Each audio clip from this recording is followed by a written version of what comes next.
किरण सिर्फ और सिर्फ अपने मुफाद की खातिर जावियार को इस्तेमाल करने की कोशिश कर रही है।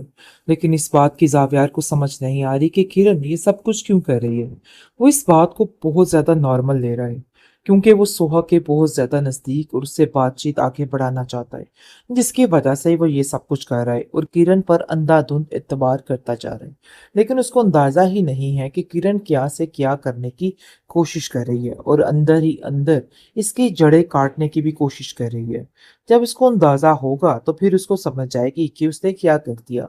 आप देखेंगे कि सुहा काफी ज्यादा परेशान हो जाती है और कहती है कि मुझे समझ नहीं आ रही कि आखिर तुम्हारा भाई इन सब चीजों के पीछे हाथ धो के क्यों पड़ा है। और वैसे भी किरण को अब जरा साइड पर ही रहना चाहिए। उसका यहाँ पर इस तरह बेजा आना और इतना बेतकल्लुफ होना मुझे बिल्कुल भी पसंद नहीं है।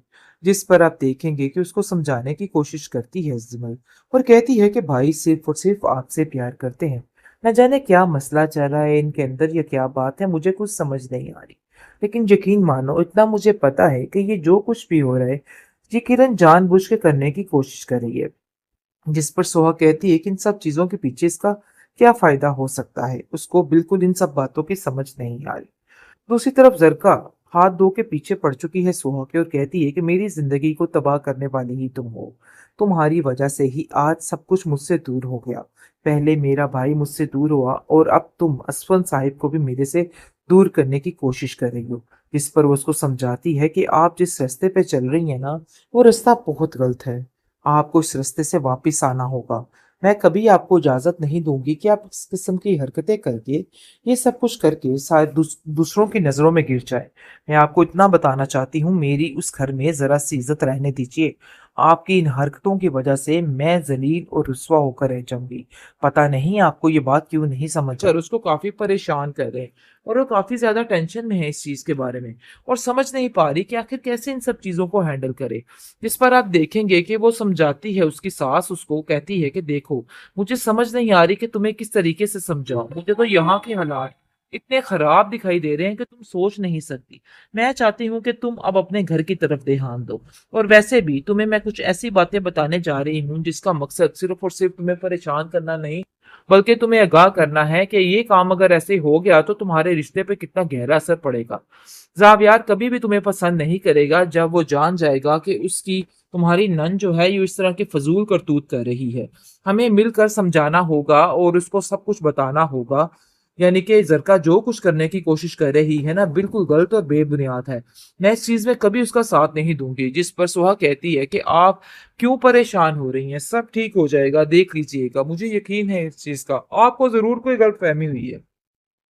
जरका आप इस तरह का कोई काम नहीं कर सकती हैं। जिस पर वो कहती है कि मैंने अपनी कानों और अपनी आंखों से सब कुछ देखा है। बल्कि उसने वाजिया इस चीज का इजहार भी किया है। मैं कैसे आंखों देख की मक्खी निकल जाऊं और कैसे इस बात पे यकीन कर लूं। भाई जो कुछ भी है सामने है, लेकिन मैं तुम्हें सिर्फ इतना कहूंगी, तुम जो हो सिर्फ और सिर्फ अब अपने आप पे कंट्रोल करो और अपने आप को जावियार के साथ सही करने की कोशिश करो, अपने रिश्ते को मजबूत करने की कोशिश करो। जिस पर वो उसकी बातें सोचने पे मजबूर हो जाती है क्योंकि उसको भी हालात काफी ज्यादा संगीन नजर आते हैं। लेकिन वो इस बात को जरका के साथ करने में बिल्कुल भी शर्म महसूस नहीं करेगी, बल्कि उसको समझाएगी, उसको कहेगी कि ये काम और करतूत करके आप जारा की जिंदगी को तबाह नहीं कर सकते। मुझे अपनी जिंदगी की कोई परवाह नहीं है, लेकिन मैं नहीं चाहती कि जारा आपकी की जिंदगी तबाह हो। तो बेहतर यही है कि आप उनसे दूर ही रहें। असवंत भाई, जो आप सोच रही हैं उनके बारे में, वो आपके बारे में ऐसा नहीं सोच सकते। जिस पर वो कहती है कि ये चीज तो मैंने छोड़ दी है वक्त के हाथों, इसलिए तुम्हें परेशान होने की कोई भी जरूरत नहीं है। जावियार किरण से कहता है कि मुझे तो ऐसा लग रहा है कि जैसे ये सब कुछ झूठ का नाटक करते करते ऐसा ना हो कि सोहा असल में मुझसे दूर हो जाए, क्योंकि मैंने उसको काफी ज्यादा परेशान देखा है। जिस पर किरण कहती है कि तुम्हारा दिमाग खराब हो गया, ऐसा कुछ भी नहीं है।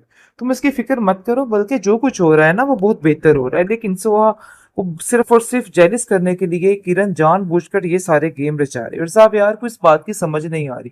जावियार समझ रहा है कि नहीं, वो उसकी दोस्त हमदर्द बन के उसका साथ देने की कोशिश कर रही है, जिसकी वजह से आप देखेंगे कि वो काफी ज्यादा खुद परेशान हो चुका है।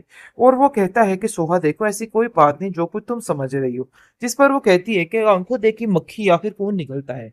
मैंने अपनी आंखों से सारे मामला को देखा है, मैं कैसे इस बात पे यकीन कर लूं कि तुम ठीक बोल रहे हो। खैर जी, वो काफी ज्यादा परेशान हो चुकी है और बहुत ज्यादा टेंशन में आ चुकी है, लेकिन उसको यकीन दिलाने की कोशिश की जा रही है, उसको बताया जा रहा है ऐसा कुछ नहीं है।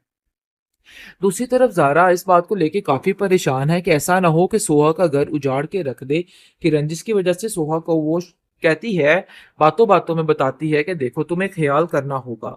मैं चाहती हूँ कि तुम किसी की बातों में ना आओ। मुझे मामलात कुछ ख़राब ही लग रहे हैं। ऐसा लग रहा है कि जैसे बहुत कुछ गलत होने वाला है। बस इतना नहीं पता कि क्या होने वाला है, लेकिन कहीं न कहीं कुछ गलत ज़रूर है। तो बस तुम्हें ख़्याल रखना है और तुम ज़ावियार के आगे-पीछे रहो। ऐसा ना हो कि तुम्हारे हाथों से हर चीज़ निकल जाए। और मैं ऐसा कुछ भी नहीं चाहती हूँ।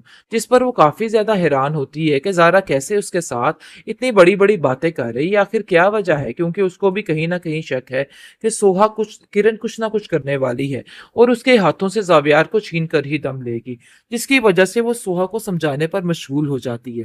खैर जी, आप देखेंगे कि सोहा को अब समझ आ गई है कि उसको अपनी जगह को खाली नहीं छोड़ना, बल्कि ज़ावियार के दिल में जगह बनानी है। यही उसका काम है, उसको यही करना है। अब जाकर उसे इन सब चीज़ों की समझ आ चुकी है। लेकिन वो किरण से काफ़ी ज़्यादा तंग आ चुकी है। रोज़-रोज़ के चक्कर उसको काफ़ी परेशान कर रहे हैं और वो काफ़ी ज़्यादा टेंशन में है इस चीज़ के बारे में और समझ नहीं पा रही कि आखिर कैसे इन सब चीज़ों को हैंडल करे। जिस पर आप देखेंगे कि वो समझाती है, उसकी सास उसको कहती है कि देखो, मुझे समझ नहीं आ रही कि तुम्हें किस तरीके से समझाऊँ। मुझे तो यहाँ के हालात इतने खराब दिखाई दे रहे हैं कि तुम सोच नहीं सकती। मैं चाहती हूँ कि तुम अब अपने घर की तरफ ध्यान दो। और वैसे भी तुम्हें मैं कुछ ऐसी बातें बताने जा रही हूँ जिसका मकसद सिर्फ और सिर्फ तुम्हें परेशान करना नहीं, बल्कि तुम्हें आगाह करना है कि ये काम अगर ऐसे हो गया तो तुम्हारे रिश्ते पे कितना गहरा असर पड़ेगा। ज़ावियार कभी भी तुम्हें पसंद नहीं करेगा जब वो जान जाएगा कि उसकी तुम्हारी नन जो है ये इस तरह की फजूल करतूत कर रही है। हमें मिलकर समझाना होगा और उसको सब कुछ बताना होगा। यानी कि ज़रका जो कुछ करने की कोशिश कर रही है ना, बिल्कुल गलत और बेबुनियाद है। मैं इस चीज़ में कभी उसका साथ नहीं दूँगी। जिस पर सुहा कहती है कि आप क्यों परेशान हो रही हैं? सब ठीक हो जाएगा, देख लीजिएगा। मुझे यकीन है इस चीज़ का। आपको ज़रूर कोई गलतफ़हमी हुई है। ज़रका आप इस तरह का कोई काम नहीं कर सकती हैं। जिस पर वो कहती है कि मैंने अपने कानों और अपनी आँखों से सब कुछ देखा है। बल्कि उसने वाज़ेह इस चीज़ का इज़हार भी किया है। मैं कैसे आँखों देखी मक्खी निकल जाऊँ और कैसे इस बात पे यकीन कर लूँ? भई जो कुछ भी है सामने है। लेकिन मैं तुम्हें सिर्फ़ इतना कहूँगी, तुम जो हो सिर्फ़ और सिर्फ़ अब अपने आप पे कंट्रोल करो और अपने आप को ज़ावियार के साथ सही करने की कोशिश करो, अपने रिश्ते को मज़बूत करने की कोशिश करो।